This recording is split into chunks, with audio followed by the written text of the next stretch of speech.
Hello students, सामाजिक विज्ञान विषय की ऑनलाइन क्लासेस में आपका स्वागत है। अध्याय 14 की हम चर्चा कर रहे थे, जिसमें हमारा लास्ट जो वीडियो था वो आर्थिक नियोजन से संबंधित था।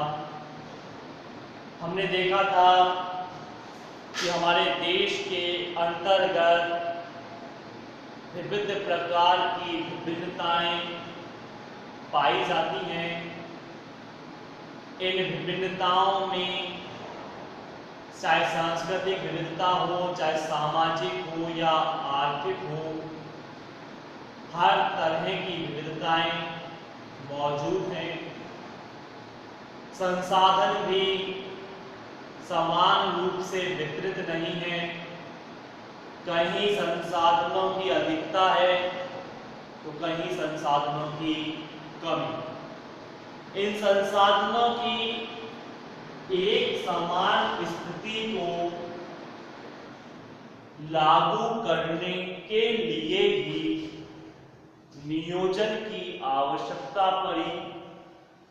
नियोजन अर्थात योजनाओं का निर्माण करना, आने वाले समय में हमारा भविष्य कैसा होगा उसके लिए प्लानिंग बनाना, और जब ये योजनाएं अर्थ संबंधित हो, धन संबंधित हो, तो उन्हें आर्थिक नियोजन की संज्ञा दी जाती है। हमने इनके चरणों के बारे में देखा कि एक आर्थिक नियोजन किस तरह संभव है। तो आवश्यकता है सबसे पहले उपलब्ध संसाधनों का पता लगाया जाए कि आखिर हमारे पास कौन कौन से संसाधन उपलब्ध हैं या नहीं। जो उपलब्ध हैं उनको वर्गीकृत किया जाए, उनकी सारणी बनाई जाए और उसके बाद उनका समान रूप से वितरण किया जाए। इसी क्रम में जब हम आगे चल रहे थे तो हमने देखा था कि विश्व में सबसे पहले आर्थिक नियोजन 1928 में सोवियत संघ में हुआ था शुरू। तो भारत में आर्थिक नियोजन की शुरुआत 1934 में सर एम विश्वेश्वरैया द्वारा की गई थी। इन्होंने अपनी एक पुस्तक लिखी थी, प्लान्ड इकोनॉमी ऑफ इंडिया, जिसकी चर्चा मैं लास्ट वीडियो में कर चुका हूं।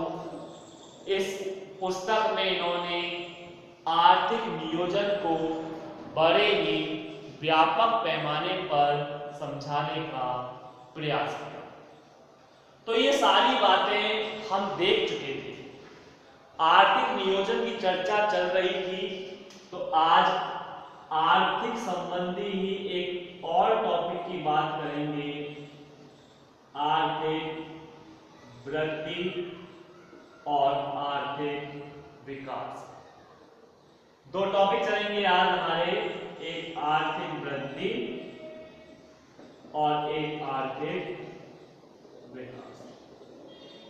सबसे पहले तो हम इन दो शब्दों को जरा जानें, वृद्धि और विकास में क्या अंतर होता है। आमतौर पर हम वृद्धि और विकास को एक ही मान लेते हैं। कहते हैं ना कि इसकी वृद्धि हो गई, इसका विकास हो गया। तो आम शब्दों पर, सामान्य शब्दों में वृद्धि और विकास को एक ही मान लिया जाता है। लेकिन वृद्धि और विकास में पर्याप्त अंतर है। कैसे कि वृद्धि एक निश्चित सीमा तक होती है, जबकि विकास की कोई सीमा नहीं होती। विकास अनवरत, लगातार, निरंतर होता रहता है, जबकि वृद्धि एक सीमा तक होने के पश्चात रुक जाती है। कैसे? एक शिशु का जन्म होता है, एक नवजात शिशु छोटा सा, धीरे धीरे वह बड़ा हो रहा है। बढ़ते बढ़ते वह एक निश्चित सीमा तक पहुंचेगा। उसकी लंबाई चौड़ाई जो होगी 5 फुट, 6 फुट, 7 फुट, यानी एक सीमा तक बढ़ेगा। उसके बाद उसकी वृद्धि रुक जाती है, कहते हैं ग्रोथ रुक गई। वृद्धि मतलब ग्रोथ, विकास, डेवलपमेंट। तो उसकी ग्रोथ रुक जाती है, वृद्धि रुक गई। ऐसा थोड़ी है कि एक नवजात शिशु बढ़ता जा रहा है, बढ़ता जा रहा है, 5 फीट का हो गया, 10 का हो गया, 15 फीट, और छत तोड़ दी और दूसरी मंजिल को पार कर गया, अब भी बढ़े ही जा रहा है। एक बालक की लंबाई रुकने का नाम नहीं ले रही और बादलों तक पहुंच गई, अंतरिक्ष तक वो पहुंचेगा। ऐसा पॉसिबल थोड़ी है। वो एक निश्चित सीमा तक बढ़ेगा, उसके बाद उसका बढ़ना रुक जाएगा।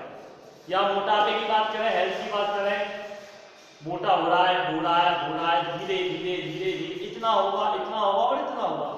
ऐसे थोड़ी कि उसकी हेल्थ बढ़ी जा रही है, उसका शरीर बढ़ता जा रहा है कि इस दीवार को भी तोड़ दिया उसने, उस दीवार को भी तोड़ दिया और अब भी उसका बढ़ना नहीं रुक रहा और पड़ोसियों के घर में घुस गया। ऐसा पॉसिबल थोड़ी। तो वृद्धि एक सीमा तक, जबकि विकास अनवरत होता है, लगातार होता है, निरंतर होता है। और विकास उस समय तक होता है जब व्यक्ति अंतिम शैया पर लेटा हो, मृत्यु शैया पर भी लेटा हो, तब भी हो सकता है उसका विकास हो जाए। कुछ ऐसी बात जिसका जवाब वो जिंदगी भर ढूंढता रहा हो, उसे नहीं मिला, लेकिन अंत समय में उसे वो जवाब मिल गया, उस ज्ञान की प्राप्ति हो गई, तो अंत समय में क्या हो गया, उसका विकास हो गया। तो जहां वृद्धि मात्रात्मक है तो वहीं विकास गुणात्मक है। वृद्धि में मात्रा दिखाई देती है, किसकी मात्रा बढ़ गई कि एक बालक का जन्म हुआ, 1 फुट का था, वो बढ़कर 2 फुट का हो गया, 3 का, 4 का। वृद्धि को मापा जा सकता है, लेकिन विकास को मापा नहीं जा सकता। आप शिक्षा प्राप्त कर रहे हैं, ज्ञान प्राप्त कर रहे हैं, आपने सीख लिया, क्या आपने वो नापा, क्या तोला कि आज मैंने आपको आधा किलो पढ़ाया या आज मैंने आपको 3 फुट पढ़ाया या आज मैंने आपको 2 किलोमीटर पढ़ाया? संभव नहीं है ना। जो हम पढ़ रहे हैं, जो ज्ञान प्राप्त कर रहे हैं, उसको मापा नहीं जा सकता। या मैं जो शब्द बोल रहा हूं उनको आप तोल नहीं सकते, देख नहीं सकते कि देखो मेरे एक एक शब्द 2-2 किलो के जा रहे हैं, वो गया 2 किलो का शब्द, वो गया 5 किलो का, ये 100 ग्राम का, वो 10 ग्राम का हवा में झूम रहा है। तो विकास एक गुणात्मक प्रक्रिया है, इसमें गुणों को देखा जाता है, जबकि वृद्धि मात्रात्मक प्रक्रिया है, इसके अंतर्गत मात्रा को मापा जाता है। तो ये तो वृद्धि और विकास का एक सामान्य शब्द हो गया, लेकिन शब्द लग रहे हैं इसके आगे आर्थिक वृद्धि और आर्थिक विकास। दोनों शब्दों को देखिए। सबसे पहले बात कर रहा हूं नंबर 1 की, आर्थिक वृद्धि की, यानी धन की वृद्धि। आर्थिक में से शब्द निकलता है अर्थ, और अर्थ का अर्थ होता है धन। तो आर्थिक वृद्धि मतलब धन की वृद्धि, आर्थिक विकास मतलब धन से विकास। दो शब्द हैं। आर्थिक वृद्धि का आशय धन की वृद्धि, आर्थिक विकास का आशय धन से विकास। जब व्यक्ति की आय में वृद्धि होती है, धन में वृद्धि होती है, तो उसे कहेंगे हम आर्थिक वृद्धि। और उस धन से जब व्यक्ति अपना विकास करता है तो उसे कहेंगे हम आर्थिक विकास। कैसे, हम परिभाषा देखेंगे बाद में, पहले अर्थों को जान लेते हैं। मान लीजिए किसी एक व्यक्ति की आमदनी 100 रुपए है, किसी व्यक्ति की आमदनी 100 रुपए है, कल उसकी आमदनी बढ़कर 150 हो गई और नेक्स्ट डे बढ़कर 200 250, 300, तो उसकी आमदनी क्या हो रही है, बढ़ रही है। तो ये तो हो गया धन की वृद्धि। अब धन से विकास, 100 रुपए में व्यक्ति जिस तरह जीवन जी रहा है, क्या 200 रुपए में भी इसी तरह जिएगा? नहीं, कहीं ना कहीं कुछ क्या होगा, सुधार। मान लीजिए, कल्पना करते हैं, हम एग्जांपल देकर चलते हैं कि किसी व्यक्ति की आमदनी 10,000 रुपए प्रति माह है। ये एक सामान्य आमदनी है आज के समय में, 10,000 रुपए प्रति माह। इस पैसे में वह किस तरह जीवन जी रहा है, एक इमेजिन कर ले। वह खाट पर सोता है, रूखा सूखा भोजन कर लेता है, फटे पुराने कपड़े पहन लेता है और अपनी जिंदगी गुजार रहा है।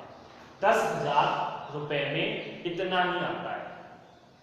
घी नहीं आता, सूखी रोटी खाता है, सब्जी के अंदर टमाटर नहीं आते, बिना टमाटर के सब्जी खा लेता है, दही नहीं है उसके पास, अचार नहीं है उसके पास, 4 रोटी बनाई, सब्जी बनाई रूखी सूखी और खा ली, पेट भर गया। सोने के लिए कोई बेड नहीं है, कोई पलंग नहीं है, कोई बिस्तर नहीं है, खाट है, उस खाट पर रात गुजार लेता है। कपड़ों के अंदर उस पर आलिशान कोई जींस टी शर्ट नहीं है, कोई बढ़िया ट्राउजर वगैरह नहीं, फटे पुराने कपड़े हैं, पार्टी लग रही है और उन्हीं कपड़ों को पहनकर वो जीवन यापन कर रहा है। कब? जब उसके पास 10,000 रुपए। लेकिन सोचिए, अगर उसके पास 10,000 से कुछ ऐसा चमत्कार हुआ कि उसका वेतन 10,000 की बजाय अब 1,00,000 रुपए प्रति माह हो गया। जहां पहले उसका वेतन 10,000 था, अब उसका वेतन 1,00,000 हो गया है। तो बताइए, क्या अब भी वो ऐसे ही रहेगा क्या? अब भी वो रूखी सूखी रोटी खाएगा? अब भी वो फटे पुराने कपड़े पहनेगा? क्या अब भी वो चारपाई पर सोएगा? शायद नहीं। और शायद क्या नहीं, चारपाई की जगह उसका बेड बन जाएगा, बढ़िया बिस्तर आ जाएंगे, कपड़े फटे पुराने अच्छे जींस टी शर्ट पहनना प्रारंभ कर देगा, और भोजन जो रूखा सूखा किया करता था, अब बढ़िया घी से लगी हुई रोटी, बढ़िया शानदार सब्जी, दही, अचार, सलाद और तमाम तरह की अन्य चीजें उसके पास उपलब्ध होंगी। यानी क्या हो गया? धन से विकास हो गया। तो 2 चीजें आती हैं, एक आर्थिक वृद्धि और एक आर्थिक विकास। ऐसी स्थिति में जब व्यक्ति के धन में वृद्धि होती है तो उसे हम आर्थिक वृद्धि कहते हैं, और जब व्यक्ति के धन में विकास होता है, सॉरी धन से विकास होता है, तो उसे हम आर्थिक विकास कहते हैं। अब परिभाषाओं पर आ जाइए।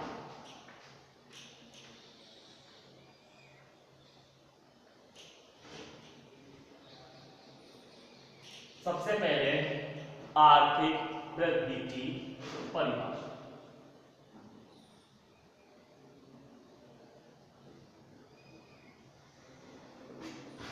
आर्थिक वृद्धि से आशय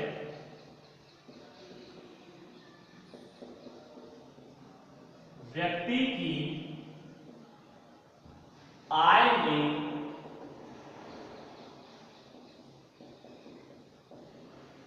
दीर्घकालिक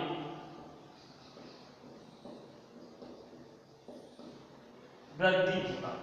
ध्यान दें, व्यक्ति की आय में दीर्घकालिक वृद्धि होना आर्थिक वृद्धि कहलाता है। यहां जो शब्द आया है दीर्घकालिक, मतलब लंबे समय के लिए होने वाली वृद्धि।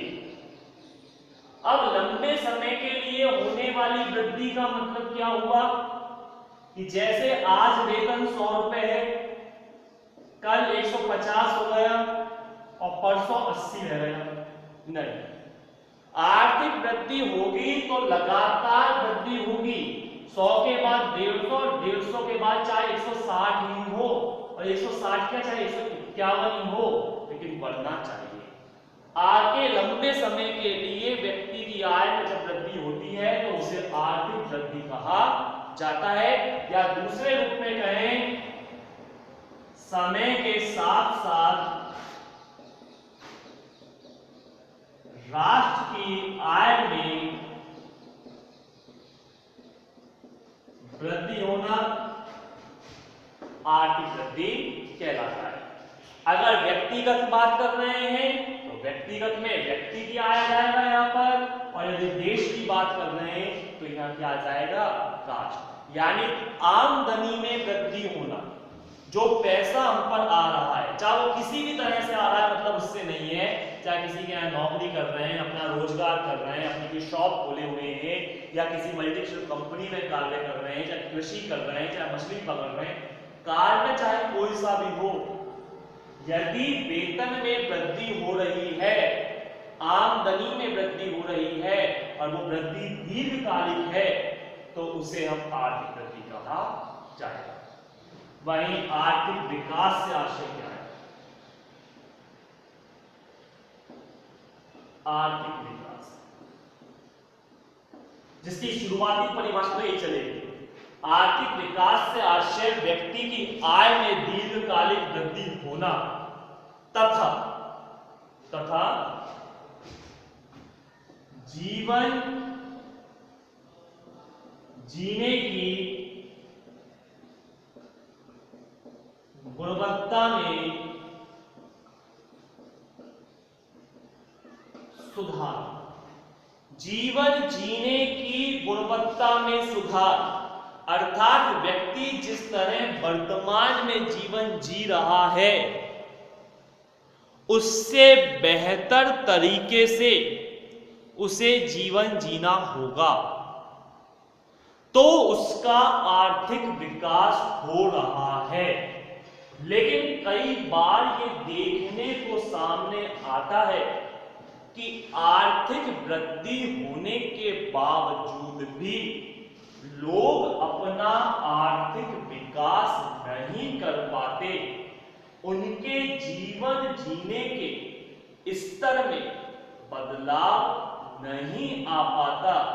ऐसे में आर्थिक वृद्धि होने का कोई फर्क नहीं पड़ता।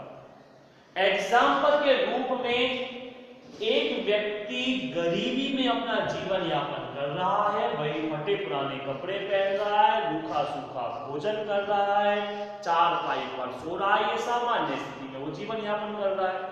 उसका वेतन अभी 1000 रुपए है, लेकिन कल को यदि उसको 1 करोड़ रुपए की लॉटरी लग गई या गड़ा हुआ खजाना मिल गया, क्या कुछ भी उसके पास संपत्ति हाथ लग गई करोड़ों रुपए, लेकिन वो व्यक्ति तो अब भी ऐसे जी रहा है।